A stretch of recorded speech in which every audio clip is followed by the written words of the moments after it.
Nous sommes en 1800. La toute jeune nation américaine est confrontée à un défi de taille.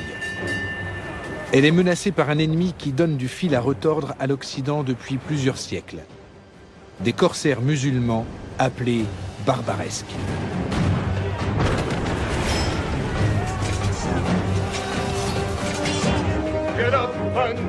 Stephen Decatur, jeune officier et tête brûlée, est chargé de sortir son pays de ce mauvais pas.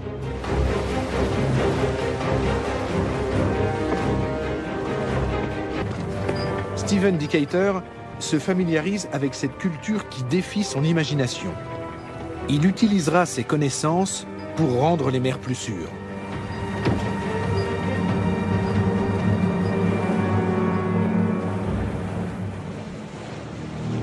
Retour au milieu du XVIIIe siècle. Comme tous ses contemporains, le capitaine Jean-François Prépeau est prudent lorsqu'il croise en Méditerranée.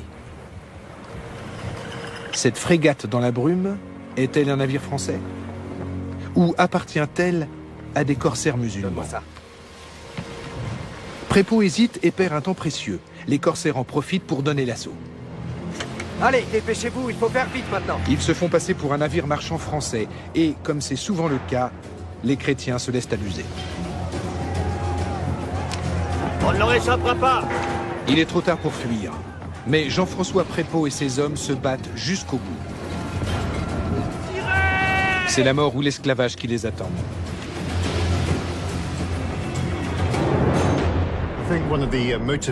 Les barbaresques sont apparus après que les Maures ont été chassés d'Espagne. Ils se sont installés en Afrique du Nord et ont consacré toute leur énergie à attaquer les navires marchands chrétiens. Voilà pourquoi il y a eu une telle augmentation des expéditions corsaires au XVIe et XVIIe siècle. Alger, Tunis, Tripoli. Les musulmans fondent une série de régences sur la côte nord-africaine et aspirent dans un premier temps à renouer avec leur activité de prédilection, le commerce.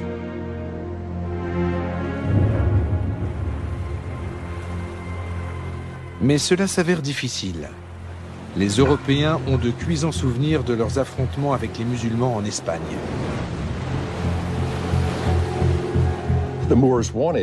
Les Maures voulaient avoir leur part dans le commerce méditerranéen très lucratif et être traités à égalité avec les Espagnols, les Portugais et les Français. Mais les puissances européennes, particulièrement l'Espagne, ont refusé d'admettre dans leurs échanges les corsaires, ou plutôt les États barbaresques, comme on les appelait. Elles leur ont imposé des surtaxes et des réglementations impossibles à respecter. Pendant 2 siècles, ces États barbaresques ont donc dû se résoudre à piller au lieu de commercer. Les Européens se sont ainsi créés, bien malgré eux, une menace permanente.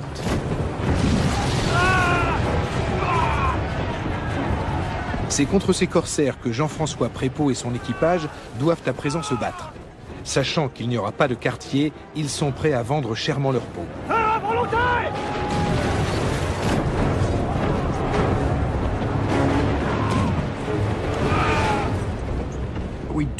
On le sait, en cas de résistance, l'équipage risquait d'être tué et non d'être réduit en esclavage. De plus, la capture d'un navire était une opération d'une extrême violence. Il y avait donc de nombreux morts, peut-être bien plus que dans nos estimations actuelles. Les Français se défendent, mais en vain.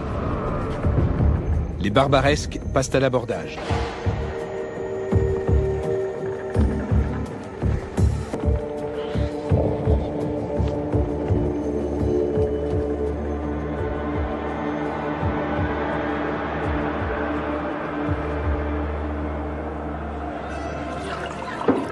Cet épisode fait parler de lui jusque dans les tavernes de matelots aux États-Unis.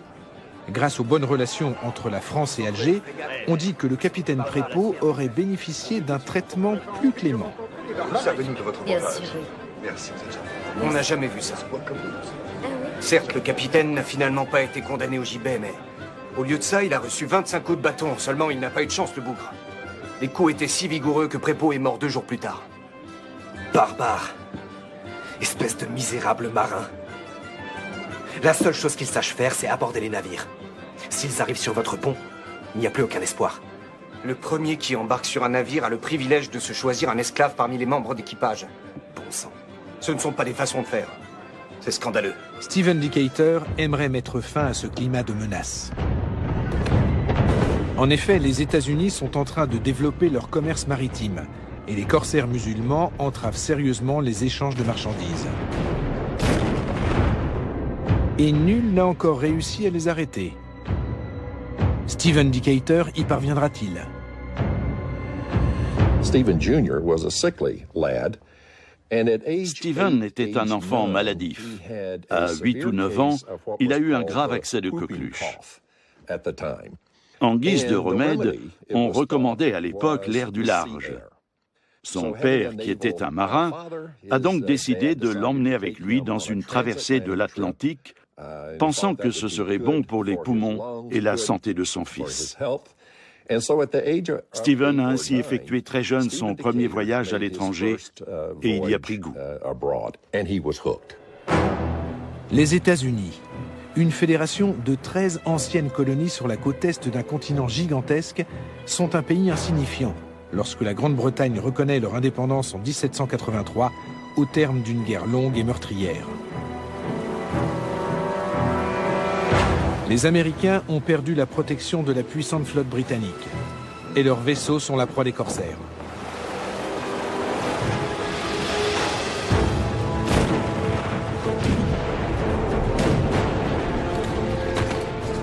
Pour laisser ces navires circuler en paix, les barbaresques exigent le paiement d'un tribut annuel. C'est le futur président Thomas Jefferson qui négocie avec les souverains musulmans. Il est choqué, comme en témoigne cette lettre. Nous nous sommes permis de leur demander à quel titre ils faisaient la guerre à une nation qui ne leur avait fait nulle offense. Nous avons ajouté que l'humanité était à nos yeux peuplée d'amis qui ne nous avaient fait aucun mal et ne nous avaient aucunement provoqués. L'ambassadeur nous a répondu qu'ils obéissaient aux lois du prophète et que tout pays qui refusait de se plier à ses principes était une nation de pécheurs. À l'en croire, ils étaient dans leurs droits et accomplissaient leur devoir en combattant les infidèles en tout lieu et en réduisant en esclavage tous ceux qu'ils réussissaient à capturer. Il a précisé enfin que tout musulman mort au combat était assuré d'aller au paradis. Les négociations bilatérales n'aboutissent pas. 2 ans plus tard, le Dey d'Alger prend même en otage 2 équipages de navires. Il réclame $60 000 pour leur libération ou menace d'en faire des esclaves.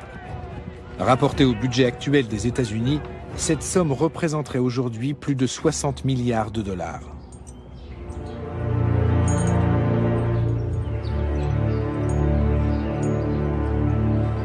Nous les avons achetés.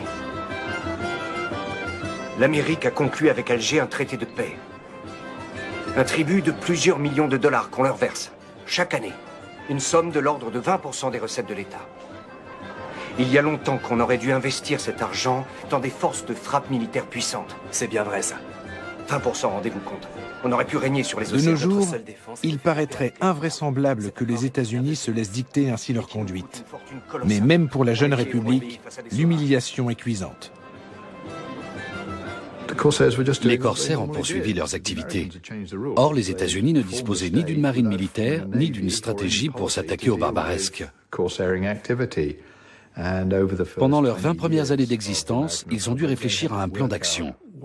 L'US Navy, telle que nous la connaissons, a vu le jour dans ce contexte. Les États-Unis se fixent un objectif ambitieux, bâtir de nouveaux navires de guerre qui n'auront pas leur pareil sur les océans. Leurs ingénieurs mobilisent tout leur savoir, issu de 3 siècles de construction navale. Ils innovent, supprimant les lourdes superstructures des siècles passés. Place aux frégates aérodynamiques à faible tirant d'eau. Les États-Unis veulent ainsi mettre fin aux conditions humiliantes du traité de paix et d'amitié qui les lie à Alger. Et on les comprend. En 1795, les États-Unis ont connu un épisode particulièrement humiliant. Le Dey Hassan, le régent d'Alger, a exigé que les Américains lui construisent un navire au lieu de lui verser un tribut en espèces sonnantes et trébuchantes. Il devait livrer à Alger une frégate d'une quarantaine de canons doublés de cuivre. Le président George Washington a écrit qu'il en avait été extrêmement mortifié. Mais les États-Unis étaient faibles à cette époque, et le président a jugé que son pays n'avait pas d'autre choix que de s'exécuter. Il savait pourtant bien qu'avec ce navire de guerre, les Algériens captureraient de nouveaux vaisseaux marchands américains et européens. Les Américains sont piqués au vif par tant d'impertinence et décident de construire des navires encore plus rapides, conçus pour durer. En somme, meilleurs que ceux des corsaires.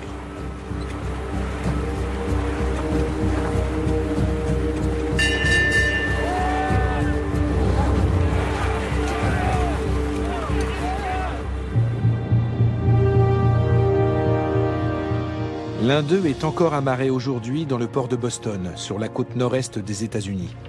Entretenu régulièrement, le USS Constitution est le plus vieux navire de guerre au monde encore à flot.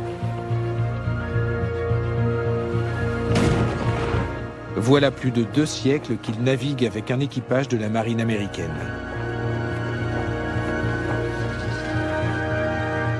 Dotée d'une puissance de feu hors du commun, cette frégate ne craint pas la concurrence des autres vaisseaux de son époque.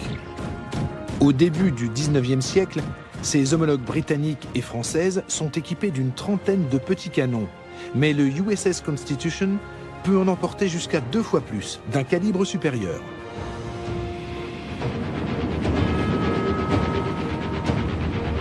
Si cette forteresse flottante est encore en bon état, c'est grâce au bois utilisé pour sa coque. Il ne s'agit pas de chêne blanc comme c'était l'usage, mais de chêne de Virginie, une essence plus rare.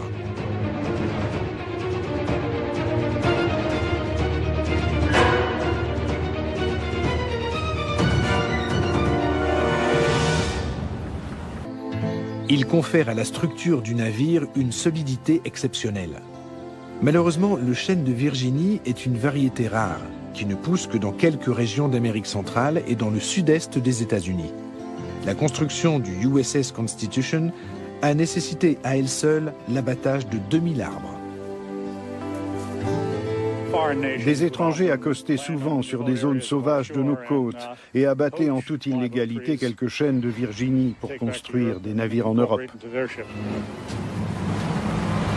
Décidément, les États-Unis ont bien besoin d'une flotte de guerre moderne et puissante à opposer à leurs ennemis.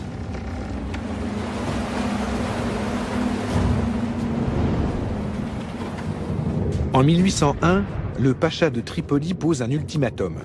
Il n'épargnera les navires américains que moyennant le versement d'une somme de 225 000 $. Les États-Unis ne réagissent pas. Le 14 mai 1801, le pacha leur déclare officiellement la guerre, bientôt rejoint par ses alliés, le Royaume du Maroc et les régences d'Alger et de Tunis. Les Américains considéraient les barbaresques comme des États barbares et voyous qui pratiquaient la piraterie. Mais ils ne voulaient pas faire comme les Européens et transformer leurs différends en guerre sainte. L'article 11 du traité de Tripoli, signé en 1796, est intéressant à cet égard. Il affirme que les États-Unis ne sont pas une nation fondée sur le christianisme. C'est une déclaration en faveur de la liberté de religion.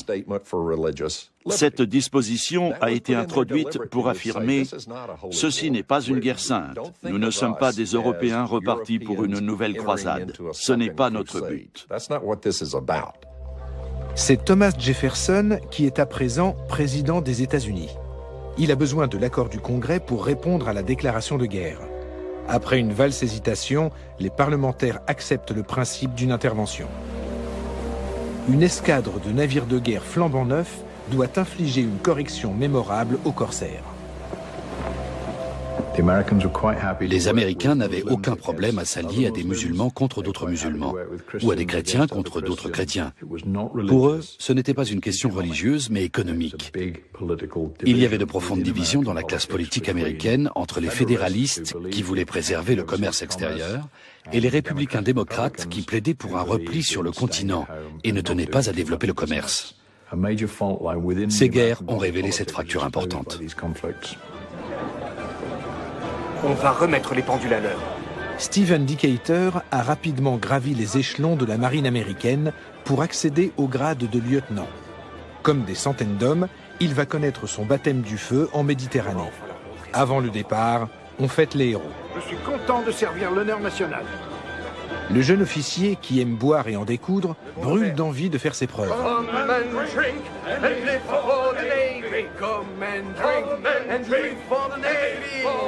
À notre victoire!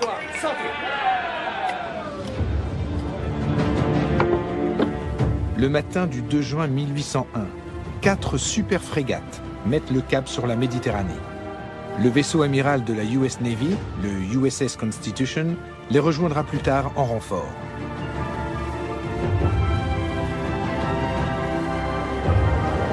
Les intempéries et les caprices du vent ralentissent leur progression. La traversée dure 7 semaines et demie.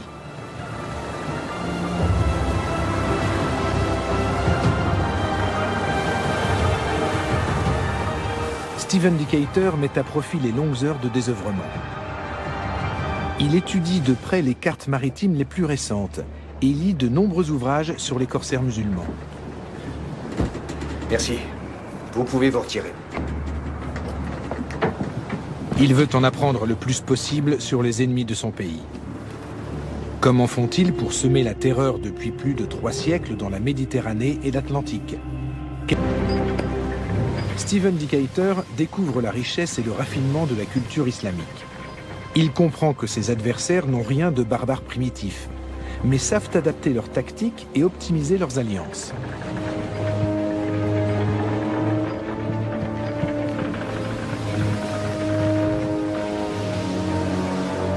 Les Américains qui se reposent sur leur flotte de guerre constatent bientôt qu'elle ne sera pas suffisante.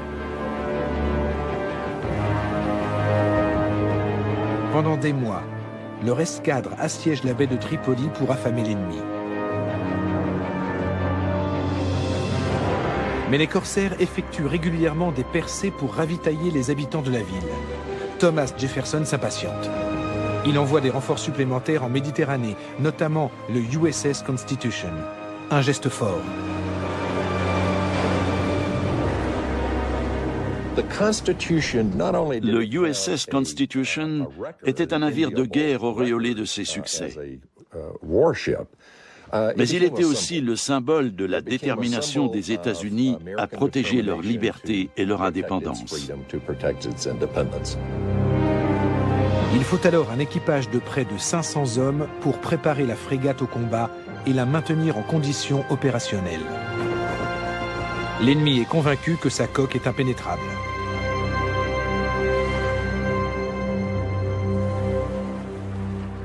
On a 3 couches de bois sur environ 50 cm.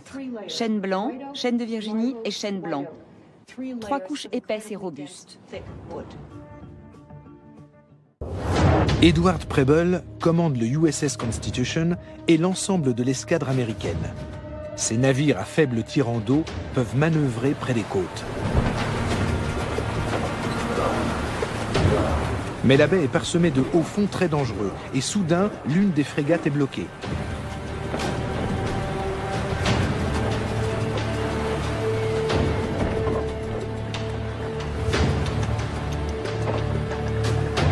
Que voyez-vous dans votre longue vue, lieutenant? J'ai l'impression que le Philadelphia a percuté un récif qui ne figure pas encore sur nos cartes. Bonté divine, comment une telle chose peut-elle se produire? Pour sauver le Philadelphia, son capitaine fait abattre plusieurs mâts. Mais cela ne suffit pas. L'équipage jette par-dessus bord une partie du chargement et des pièces d'artillerie. Rien n'y fait. Nous devons absolument empêcher le Philadelphia de tomber aux mains des pirates. Les corsaires ont repéré cette proie facile et ouvrent le feu sur le Philadelphia. Le capitaine William Bainbridge n'a plus le choix. Il baisse pavillon pour signifier qu'il se rend. Ce satané Bainbridge.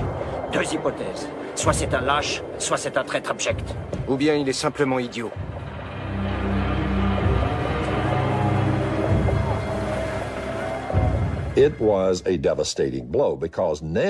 Cet épisode a été désastreux. Les Algériens avaient capturé 307 marins américains et ils étaient en possession d'un excellent navire de guerre très moderne. S'ils parvenaient à le dégager et à l'intégrer dans leur propre escadre, ils risquaient de s'en servir pour briser le blocus et piller les frégates américaines. En échange de la libération des otages, les barbaresques exigent une somme faramineuse.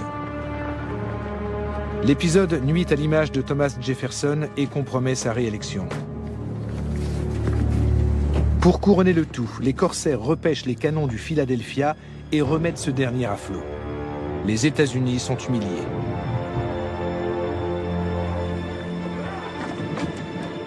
Il faut à tout prix empêcher le Philadelphia de devenir un navire de guerre ennemi. Ce serait pire que tout, hors de question.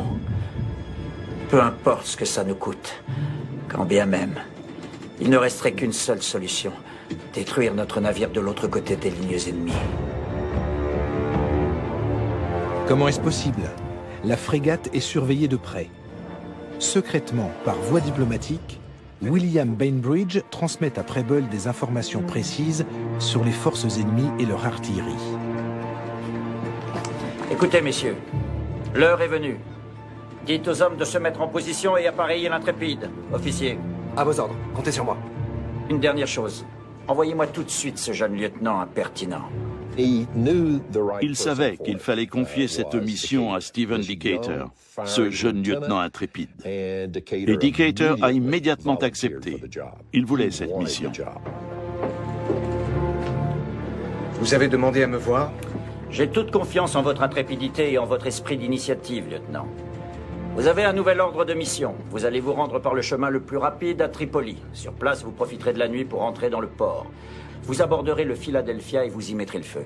Prenez avec vous autant d'hommes que vous le voudrez. À vos ordres.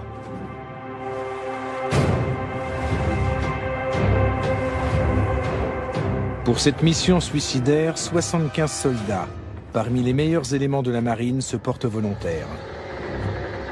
Pendant plusieurs semaines, Stephen Decatur les entraîne à monter à l'abordage de nuit et à tuer en silence. Le commando prend possession du Philadelphia sans perdre un seul homme.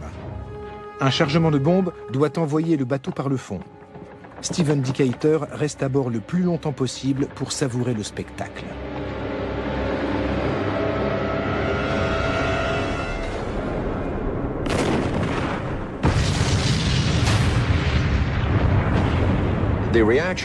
Cette opération a immédiatement suscité des réactions enthousiastes. Au Royaume-Uni, l'amiral Nelson a déclaré qu'il s'agissait d'un acte d'une audace et d'un courage sans pareil pour l'époque.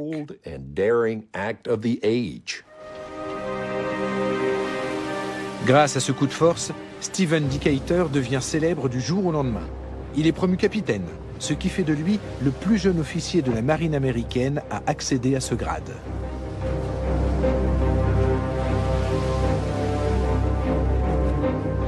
Mais les marins américains sont toujours retenus en otage, par le pacha de Tripoli à présent. Edward Preble refuse de payer la rançon demandée et fait ouvrir le feu sur le port de Tripoli. Les deux camps finissent par signer un traité en 1805. Moyennant une rançon, les navires américains pourront circuler librement. Mais dès 1812, les corsaires s'en prennent à nouveau aux bateaux marchands venus d'outre-Atlantique. Il faut refaire appel à Stephen Decatur. L'officier ne perd pas de temps. À l'approche d'Alger, il capture le navire amiral des corsaires, ce qui les affaiblit considérablement.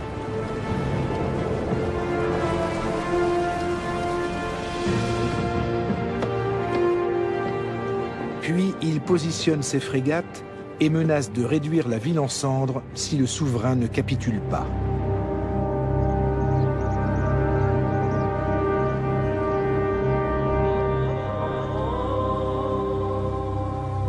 La flotte déployée au large d'Alger produit l'effet escompté et vient à bout de la combativité des corsaires.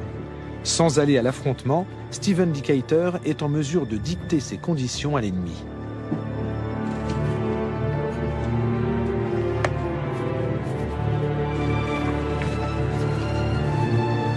Le 3 juillet 1815, l'envoyé d'Alger, Tunis et Tripoli signe un traité avec les États-Unis à bord d'un navire américain. De toute évidence, c'est à contre-cœur que les trois régences s'engagent à relâcher sans contrepartie tous les prisonniers de guerre américains. Et ce n'est pas tout.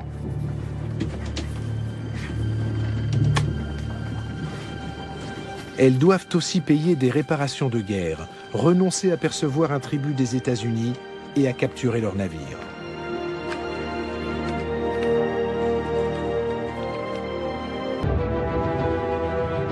Il reste que les écumeurs de la Méditerranée ont pour la plupart cédé face à l'audace d'un homme et de son équipage, mais aussi face aux navires américains ultramodernes. Les États-Unis croient alors à leur supériorité technique sur leurs adversaires. Mais cet avantage va bientôt s'amenuiser.